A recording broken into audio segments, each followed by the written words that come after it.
കർത്താവിൻ്റെ അതിവിശുദ്ധ നാമം വാഴ്ത്തപ്പെടുമാറാകട്ടെ.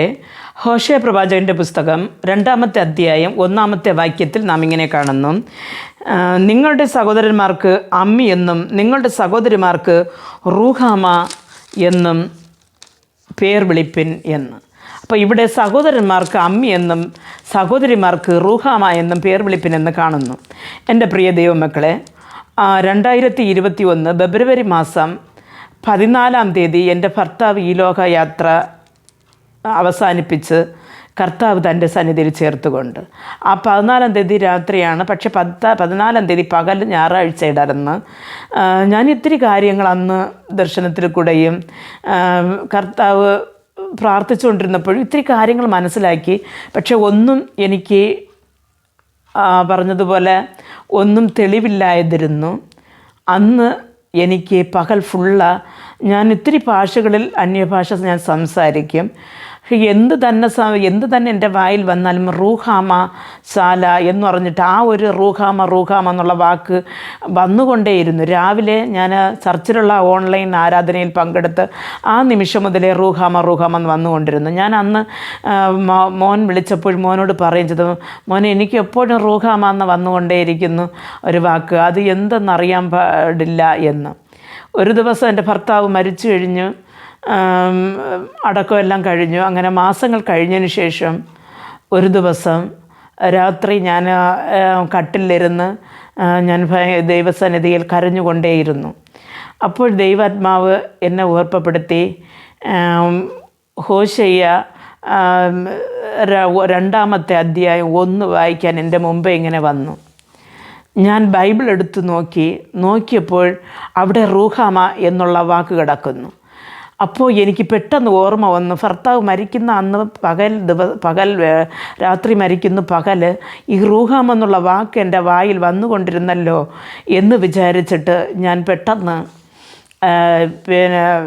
ഞാൻ തമിഴ് ബൈബിൾ എടുത്ത് നോക്കി. അതിലാണെങ്കിൽ അതിൻ്റെ അർത്ഥമില്ല, വെറും റൂഹാമ എന്ന് തന്നെ കിടക്കുന്നു. പെട്ടെന്ന് മലയാള ബൈബിളിൽ എന്താണെന്ന് കിടക്കുന്നു നോക്കട്ടെ എന്ന് വിചാരിച്ചിട്ട് ഞാൻ മലയാള ബൈബിൾ എടുത്തപ്പോൾ അതിൽ കിടക്കുന്ന ഒരു വാക്കാണ് റൂഹാമയ്ക്ക് കരുണ ലഭിച്ചവൾ എന്ന്. അപ്പോൾ അന്ന് ആ പകൽ മുഴുവനും എൻ്റെ വായിൽ അന്യഭാഷ തന്നെ വന്നുകൊണ്ടിരുന്നു. ഈ റൂഹാമ എന്നുള്ള വാക്ക് വന്നുകൊണ്ടിരുന്നു. കരുണ ലഭിച്ചവൾ എന്നാണ് അവിടെ കിടക്കുന്നത്. ഞാൻ എൻ്റെ പൈതലിനെ രാത്രി 12 മണി കഴിഞ്ഞിരുന്നു. പൈതലിനെ വിളിച്ച് ഞാൻ ഒരുപാട് കരഞ്ഞു. എന്തെന്ന് വെച്ചാൽ, മോനെ ഇവിടെ റൂഹാമെന്ന് എനിക്ക് പകൽ വന്നുകൊണ്ടിരുന്നു, ഇതിൽ കരുണ ലഭിച്ചവളെന്ന് കിടക്കുന്നു, എനിക്ക് കിട്ടിയ കരുണ ഇതാണോ മോനെ, ഈ കരുണനീരാണോ എന്ന്. അപ്പോഴവൻ എൻ്റെ അടുത്തിരുന്നിട്ട് അവൻ എന്നോട് പറഞ്ഞൊരു കാര്യം, ദൈവത്തിൻ്റെ കരുണ ഉള്ളത് കൊണ്ട് നിങ്ങൾ ജീവനോടെ സാർജ വിട്ട് ഇന്ത്യയിലേക്ക് വന്നു, അതുമല്ല പപ്പയെ നമുക്കിവിടെ കൊണ്ടുവരാൻ സാധിച്ചു. കോവിഡിൻ്റെ ഭയങ്കര ഒരു പ്രശ്നമായ ഒരു സമയമായിരുന്നു അത്. മരിച്ചു കഴിഞ്ഞപ്പോൾ കോവിഡ് ടെസ്റ്റ് ചെയ്തിട്ട് കോവിഡ് പോസിറ്റീവ് ആണെങ്കിൽ വിടത്തില്ല എന്ന് പോലീസ് പറയുകയും അവിടെ സാർജ പാസ്റ്റർ എൻ്റെ അടുത്ത് വേദനയോട് ആ കാര്യം പറയുകയും ചെയ്തു. പക്ഷേ ദൈവത്തിൻ്റെ കൃപ കൊണ്ട് കോവിഡ് നെഗറ്റീവ് ആകുകയും പപ്പയെ ഇവിടെ നാട്ടിൽ കൊണ്ടുവരികയും ചെയ്യാൻ പറ്റിയല്ലോ അമ്മ. ഇതുവരെയും ദൈവം ഇത്രത്തോളം അമ്മയോട് സംസാരിച്ച് അമ്മയെ സമാധാനപ്പെടുത്തിയിരിക്കുന്നത് കൊണ്ട്, അമ്മയ്ക്ക് ദൈവത്തിൻ്റെ കരുണ ഉള്ളത് കൊണ്ടാണ് കർത്താവ് ഇങ്ങനെയൊക്കെ നടത്തിയത് എന്ന് ഞാൻ എൻ്റെ ഡയറി എടുത്ത് നോക്കിയപ്പോൾ ഞാൻ ആ ഡേറ്റ് ഇട്ട് ഞാൻ എഴുതി വച്ചിരുന്നു. എൻ്റെ പ്രിയ ദൈവമക്കളെ, നമ്മുടെ ജീവിതത്തിൽ കഷ്ടങ്ങൾ പ്രയാസങ്ങൾ ഒരുപാട് വരാം. പക്ഷേ നമ്മെ അറിയാതെ പിന്തുടരുന്ന ദൈവത്തിൻ്റെ സ്നേഹം, അവൻ്റെ കരുണ എപ്പോഴും നമുക്ക് ഉണ്ട്. അതുകൊണ്ട് നമുക്ക് ഈ ഭൂമിയിൽ ജീവിക്കുവാൻ പറ്റുന്നു. എൻ്റെ പ്രിയ ദൈവമക്കളെ, ഞാൻ ഷാർജയിൽ വെച്ച് ദൈവത്തോട് പറഞ്ഞ ഒരു കാര്യമുണ്ട്. ദൈവമേ, നീ എന്നെ നാട്ടിലയക്കരുത്, എന്നെക്കൊണ്ട് ജീവിക്കാൻ പറ്റത്തേയില്ല. എനിക്ക് ഞങ്ങളുടെ വീട്ടിൽ കാറിൽ വന്നിറങ്ങി വരുന്ന ആ ഒരു സീൻ എനിക്ക് വിചാരിക്കാൻ പോലും വയ്യാത്ത ആ ഒരു അവസ്ഥയിലായിരുന്നു ഞാൻ അന്ന്.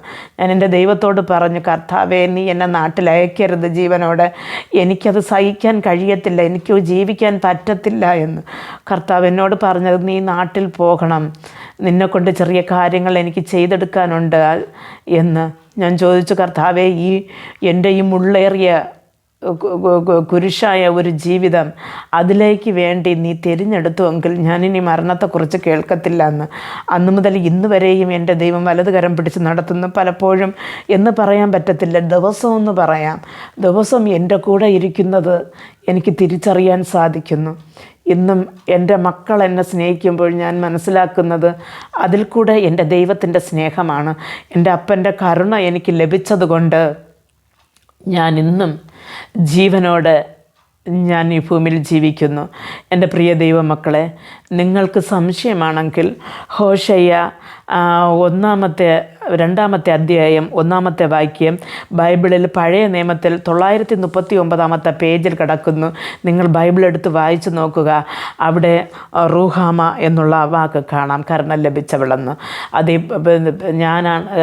ഞാൻ ഒരു വർഷം ഭർത്താവ് മരിച്ച് 1 വർഷമായപ്പോൾ ഞാൻ ഇത് വിചാരിച്ചുകൊണ്ടിരുന്ന സമയത്ത് എൻ്റെ കർത്താവിൻ്റെ അടുത്ത് പോകുന്ന ആ ഒരു കാര്യത്തെക്കുറിച്ച് ഞാൻ വിചാരിച്ചുകൊണ്ടിരുന്ന, അതല്ല എൻ്റെ ഭർത്താവിനെ എനിക്ക് അവിടെ പോയി കാണാമല്ലോ എന്ന ആ ഒരു ചിന്തയിലിരുന്നപ്പോൾ കർത്താവ് എനിക്കൊരു പാട്ട് തന്നു. ആ പാട്ടിന് ഞാൻ ഈ സമയം പാടാമെന്ന് ആഗ്രഹിക്കുന്നു. ഞാൻ ആ പാട്ട് തമിഴിലാണ് എഴുതിയത്. എന്നാൽ ആ പാട്ട് കേട്ട് നിങ്ങളും അനുഗ്രഹം പ്രാപിപ്പാൻ ദൈവം കൃപ ചെയ്യട്ടെ.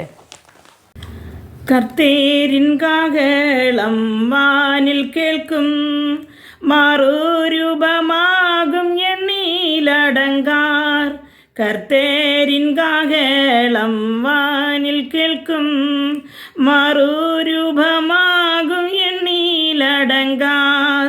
വനം ഭൂമി മാറിടും വേളൈകളിൽ, വനം ഭൂമി മാറിടും വേളൈകളിൽ, ഇരുണ്ടു പോകും സൂര്യചന്ദ്രനും, ഇരുണ്ടു പോകും സൂര്യചന്ദ്രനും.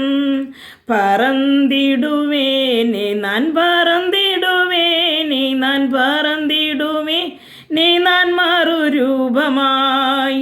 പറന്നിടുവേനെ ഞാൻ പറന്നിടുവേനെ ഞാൻ പറന്നിടുവേനെ ഞാൻ മറുരൂപമായി. ഭൂമിയിൽ ഞാൻ പാർത്തിടും നേരമതിൽ, കൺകൾ പാർത്തിടും മേൽ ലോകത്തെ. ഭൂമിയിൽ ഞാൻ പാർത്തിടും നേരമതിൽ, കൺകൾ പാർത്തിടും മേൽ ലോകത്തെ. என் எண்ணங்கள் ஏக்கமெல்லாம் தீர்ந்திடும், என் எண்ணங்கள் ஏக்கமெல்லாம் தீர்ந்திடும். நாள் மிக சமீபமாய் வந்திடுதே, நாள் மிக சமீபமாய் வந்திடுதே. பறந்திடுவேனே நான் பறந்திடுவேனே நான் பறந்திடுவேனே நான் மறுரூபமாய். பறந்திடுவேனே நான் பறந்திடுவேனே நான் பறந்திடுவேனே நான் மறுரൂപമായി. കണ്ണീമയ്ക്കും നേരം മറുരൂപമായി, മണ്ണിൻ മർത്യർ യാവരും ചേർന്നിടുവാർ. കണ്ണീമയ്ക്കും നേരം മറുരൂപമായി, മണ്ണിൻ മർത്യർ യാവരും ചേർന്നിടുവാർ. മണ്ണിൻ മഹിമൈ വേടിന്തോർ വിണ്ണതിൽ, മണ്ണിൻ മഹിമൈ വേടിന്തോർ വിണ്ണതിൽ. ചേർന്നിടും നാൾ വേഗമായി വന്നിടുതേ, ചേർന്നിടും നാൾ വേഗമായി വന്നിടുതേ. പറന്നിടുവേനെ ഞാൻ പറന്നിടുവേനെ ഞാൻ പറന്നിടുവേനെ ഞാൻ മറുരൂപമായി. പറന്നിടുവേനെ ഞാൻ പറന്നിടുവേനെ ഞാൻ പറന്നിടുവേനെ ഞാൻ മറുരൂപമായി. കണ്ടിടുവേൻ നാനൻ കൺകളിനാൽ മണാളൻ യേസുവൈ പാർത്തിടുവേൻ. കണ്ടിടുവേൻ നാനൻ കൺകളിനാൽ മണാളൻ യേസുവൈ പാർത്തിടുവേൻ. അവർ കൂടവേ நான் முன்போனோரை, அவர் கூடவே நான் முன்போனோரை. കണ്ട് നാനാനന്ദം അടൈந்திടുവേൻ, കണ്ട് നാനാനന്ദം അടൈந்திടുവേൻ. പറந்திടുവേനെ ഞാൻ പറந்திടുവേനെ ഞാൻ പറന്നിടുവേനെ ഞാൻ മാറുരൂപമായി. പറന്നിടുവേനെ ഞാൻ പറന്നിടുവേനെ ഞാൻ പറന്നിടുവേനെ ഞാൻ മാറുരൂപമായി. പറന്നിടുവേനെ ഞാൻ പറന്നിടുവേനെ ഞാൻ പറന്നിടുവേനെ ഞാൻ മാറുരൂപമായി. എൻ്റെ പ്രിയ ദൈവമക്കളെ, വേദന നിറഞ്ഞ ഈ ലോകത്തായാലും നാം എത്രയും പെട്ടെന്ന് കർത്താവിൻ്റെ വരവുണ്ട്. നാം ഈ ലോകം വിട്ട് പറന്നു പോകും. അപ്പോഴെൻ്റെ പ്രിയൻ്റെ ആ ഒരു മുഖത്തെ നമുക്ക് കാണുവാൻ പറ്റും. അതുമല്ല, നമ്മെ വിട്ട് നമുക്ക് മുമ്പേ പോയ പ്രിയപ്പെട്ടവരെയും നമുക്ക് അവിടെ വെച്ച് മുഖാമുഖമായി കണ്ട് അവരൊത്ത് സന്തോഷിക്കാമെന്ന് ദൈവവചനം പറയുന്നു. അവിടെ പോകണമെങ്കിൽ നാം നിർബന്ധമായിട്ടും കർത്താവിൻ്റെ വചനമനുസരിച്ച് കർത്താവിന് വേണ്ടി ജീവിച്ച് നാം കഷ്ടങ്ങളെ സഹിച്ച് വേദനകളെ സഹിച്ച് ഈ ലോകത്ത് ഒരു നിമിഷം പോലും ജീവിക്കുവാൻ പറ്റത്തില്ലെന്ന് ഞാൻ പറയുന്നത് പ്രിയപ്പെട്ടവർ തൻ്റെ ജീവിതത്തിൽ നിന്ന് മാറ്റപ്പെട്ട് വേദനയോടെ ഇരിക്കുന്നവർക്ക് ഞാൻ പറയുന്നത് മനസ്സിലാകും. കാര്യം എന്തെന്ന് പറഞ്ഞാൽ, എത്ര തന്നെ നാം സമാധാനമെടുത്താലും ചില സമയങ്ങളിൽ ആ ഒരു ജീവിതത്തിൻ്റെ ഒരു ഭാഗം നമുക്ക് നഷ്ടപ്പെട്ട ആ ഒരു നഷ്ടങ്ങൾ ചില സമയം ഭയങ്കര വേദനയായി വരും. നമുക്ക് ഈ ഭൂമിയിൽ നിലനിൽക്കാൻ പറ്റുമോ എന്ന് പോലും തോന്നിപ്പോകും. പക്ഷേ ആ സമയങ്ങളിൽ ആത്മഹത്യയ്ക്ക് നേരെ പോകാതെ നമ്മുടെ ജീവിതത്തിനെ കർത്താവിന് തന്നെ സമർപ്പിച്ച് കർത്താവിനെ തന്നെ ആശ്രയിച്ച് ദൈവത്തോട് സമാധാനമില്ലാതെ ഹൃദയം വലയുമ്പോൾ ദൈവത്തോട് സമാധാനം ചോദിച്ചാൽ ആ സമാധാനം നമുക്ക് കിട്ടും. ഹോശേയ 2:1 പറയുന്നത് പോലെ നമുക്ക് കരുണ ലഭിക്കും. നിർബന്ധമായിട്ടും ദൈവം കരുണ കൊണ്ട് നടത്തും. നാം ആ വിശ്വാസത്തോട് മുമ്പോട്ട് പോകുവാൻ ഓരോ ദൈവമക്കളെയും ദൈവം കരം പിടിച്ച് നടത്തട്ടെ. ആത്മഹത്യ ചെയ്യുന്ന ഒരാത്മാവ് പോലും സ്വർഗത്തിൽ പോകത്തില്ലായതുകൊണ്ട് നമുക്ക് ഈ ലോകപ്പാടുകളെയും കഷ്ടങ്ങളെയും സഹിച്ചു മുന്നേറുവാനുള്ള കൃപ ദൈവം തരട്ടെ. നമുക്ക് പ്രാർത്ഥിക്കാം. ഞങ്ങളെ അതിവാത്സല്യമായി സ്നേഹിച്ച് വഴി നടത്തുന്ന ഞങ്ങളുടെ സ്വർഗസ്ഥ പിതാവേ, അനുഗ്രഹമായ ഈ സമയത്ത് കർത്താവേ, ഈ പാട്ടും മെസ്സേജും കേട്ട പ്രിയ പൈതങ്ങൾ അപ്പൻ്റെ കരങ്ങൾ തരുന്നു കർത്താവേ.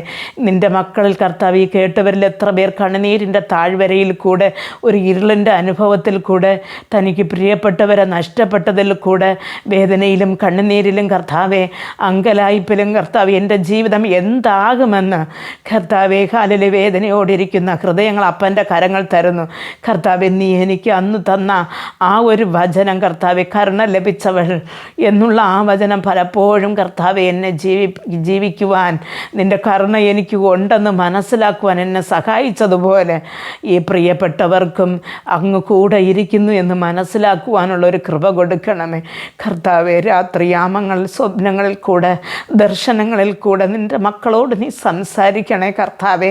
നിൻ്റെ മക്കളെ നീ ഒരിക്കലും വിട്ടുമാറരുതേ അപ്പാ. അന്ത്യമരയിലും കർത്താവേ വിശ്വാസത്തിലും പ്രത്യാശയിലും നിലനിന്ന് ജീവിച്ച് നിൻ്റെ രാജ്യത്തിൽ വരുവാൻ നിൻ്റെ മക്കളെ കരം പിടിച്ച് നടത്തണമേ എന്ന് പ്രാർത്ഥിക്കുന്നു. യേശു ക്രിസ്തുവിൻ്റെ നാമത്തിൽ പ്രാർത്ഥിക്കുമ്പോൾ പ്രാർത്ഥന കൃപയോട് കേട്ട് മറുപടി നൽകി തരണം നല്ല പിതാവേ. ആമേൻ.